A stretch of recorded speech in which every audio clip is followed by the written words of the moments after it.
Petroleum मसनूआत की कीमतों में बार बार होने वाले उतार चढ़ाव से निपटने और आवाम को रिलीफ देने के लिए वफाकी हुकूमत ने एक बड़ा कदम उठाते हुए पेट्रोलियम प्राइसेस स्टेबलाइजेशन फंड कायम कर दिया है। वफाकी हुकूमत की जानिब से इस फंड का बाकायदा नोटिफिकेशन जारी कर दिया गया है, जिसके बाद वजारत खजाना ने तमाम मुतल्लिका इदारों को अलर्ट जारी कर दिया है। नोटिफिकेशन के मुताबिक इस मकसद के लिए एक खुसूसी सरकारी अकाउंट मुख्तस किया गया है और auditor general, controller general account समेत चारों सूबों के अकाउंटेंट जनरल्स को भी इस मुतालिक बाकायदा मुत्तला कर दिया गया है। सूबाई हुकूमतों को फंड्स की वसूली के लिए जरूरी इंतजाम फौरी मुकम्मल करने के अहकाम जारी कर दिए गए हैं। नोटिफिकेशन में वाज़ेह किया गया है कि फंड में जमा होने वाली तमाम रकम वफाकी हुकूमत के पब्लिक अकाउंट्स में मुंतकिल होगी, जबकि इस फंड के कवायद ज़वाबित वजारत खजाना, पेट्रोलियम डिवीजन और ओगरा मुश्तरका तौर पर तैयार करेंगी। जनूबी शाम के सूबे दरा में इसराइली फौज की ताज़ा तरीन कार्रवाई के बाद मुतादिद खानदान अपने घरों से नकल मकानी पर मजबूर हो गए हैं। अरब मीडिया के मुताबिक मकामी अफराद ने इसराइली फौज की पेशकदमी रोकने की कोशिश की, जिसके नतीजे में रिहायशी इलाकों के करीब शदीद गोलाबारी की गई। शामी वजारत खारजा ने इसराइली हमलों को शाम की खुद मुख्तारी और इलाकाई सालमियत की खुली खिलाफ वर्जी करार देते हुए शदीद मजम्मत की, जिसके बाद इसराइली फौज इलाके से वापस चली गई। बाद अज़ां पीर के सुबह हालात मामूल पर आने के बाद मुतासरा खानदान अपने घरों को लौट आए। दूसरी जानिब इसराइल ने दावा किया है कि इसने कई मुसल्लह अफराद को हलाक किया है, ताहम इसका कोई सबूत फराहम नहीं किया गया। वाज़ेह रहे कि बशार अल असद की हुकूमत के खात्मे के बाद से इसराइल ने जनूबी शाम में फौजी कार्रवाइयाँ तेज कर दी हैं और इसराइली वज़ीर दिफा इसराइल कार्ड्स के मुताबिक इसराइली फौज ज़ेर कब्जा इलाकों में गैर मुअय्यना मुद्दत के लिए मौजूद रहेगी।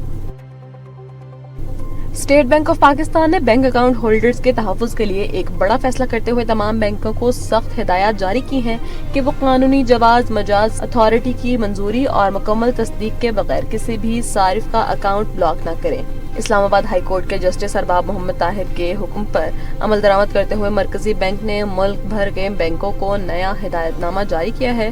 स्टेट बैंक ने वाज़ेह किया है कि गैर इरादी और एहतियाती पाबंदियों की वजह से सारिफिन को किसी भी किस्म का माली या इंतजामी नुकसान नहीं पहुंचना चाहिए और बैंक इन हिदायत पर अमल दरामद यकीनी बनाने के लिए अपना मुनासिब अंदरूनी मैकेनिज्म वज़ा करे। स्टेट बैंक ने अदालती हुक्म पर की गई इस तमाम पेशरफ्त की रिपोर्ट इस्लामाबाद हाई कोर्ट में जमा करा दी है।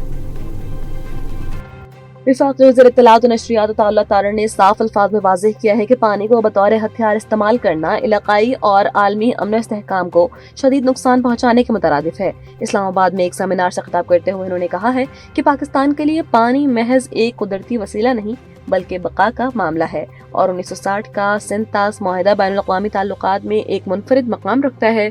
अताउल्लाह तारड़ का कहना था कि पाकिस्तान हर सूरत इस मुआहिदे के तक़द्दुस का तहफ़्फ़ुज़ करेगा क्योंकि ज़राअत कौमी मईशत का सतून और दरियाए सिंध इसकी शहरग है। उन्होंने दो टोक मौक़िफ़ अपनाया कि अगर पानी रोकने की कोई भी कोशिश की गई तो कौमी क़यादत इसका मौसर जवाब देने के लिए पूरी तरह पुरअज़्म है। वफाकी वज़ीर ने मज़ीद कहा कि बाहमी रज़ामंदी से बनने वाले इस मुआहिदे में कोई भी तब्दीली सिर्फ इत्तेफ़ाक़ी राय से ही मुमकिन है, जबकि माज़ी में इसकी यकतरफ़ा मुअत्तली ने भारत को आलमी फोरम्स पर सख्ती से दो चार किया है।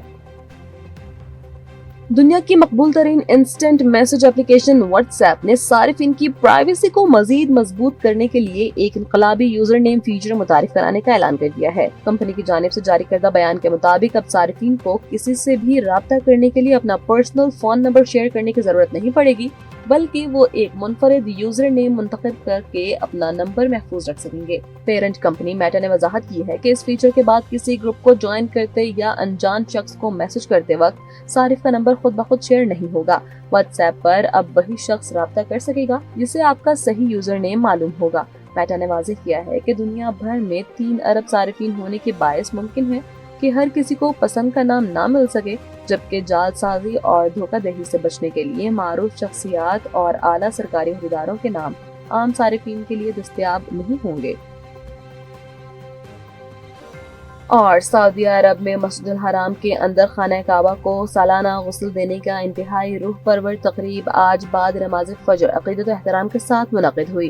खादिमुल हरमैन शरीफैन शाह सलमान बिन अब्दुल अजीज आल सऊद की जानिब से मक्का मुकरमा रीजन के नायब गवर्नर शहजादा सऊद बिन मशल बिन अब्दुल अजीज ने इस बाबरकत तकरीब की क़यादत की, जिसमें नामवर उलमाए मशाइख, OIC के हुक्काम और गैर मुल्की सफारतकारों ने शिरकत की।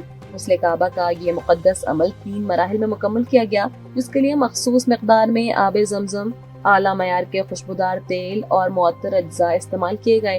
اس مبارک عمل سے قبل غلاف کعبہ کو اوپر اٹھایا گیا تاکہ وہ محفوظ رہے اور اندر داخل ہونے میں سہولت ہو۔ تقریب کے دوران زائرین کی محدود تعداد طوائف میں مصروف رہی، جبکہ سیکیورٹی فورسز نے سیکیورٹی کے سخت انتظامات سنبھالے رکھے۔ غسل کعبہ کی یہ مقدس روایت سنت نبوی صلی اللہ علیہ وآلہ وسلم کی پیروی میں صدیوں سے تسلسل کے ساتھ ادا کی جا رہی ہے۔ امریکہ اور اسرائیل کے ساتھ عسکری کشیدگی کے آغاز کے بعد ایران نے ایک اہم پیش رفت کے تحت دبئی کے لیے اپنی کمرشل پروازیں باقاعدہ طور پر بحال کر دی ہیں۔ میڈیا رپورٹس کے مطابق طویل تعطل کے بعد آج پہلی کمرشل پرواز دارالحکومت تہران سے متحدہ عرب امارات کے دبئی انٹرنیشنل ایئرپورٹ کے لیے روانہ ہوئی ہے۔ حکام کا کہنا ہے کہ فضائی آپریشن کی بحالی کے اس ابتدائی مرحلے میں فی الحال صرف ایرانی ایئر لائنز کو ہی UAE جانے کی اجازت دی گئی ہے۔ رپورٹ کے مطابق صورتحال کا جائزہ لینے کے بعد دوسرے مرحلے میں اماراتی ایئر لائنز کی جانب سے بھی ایران کے لیے پروازوں کا سلسلہ جلد بحال کیے جانے کا امکان ہے۔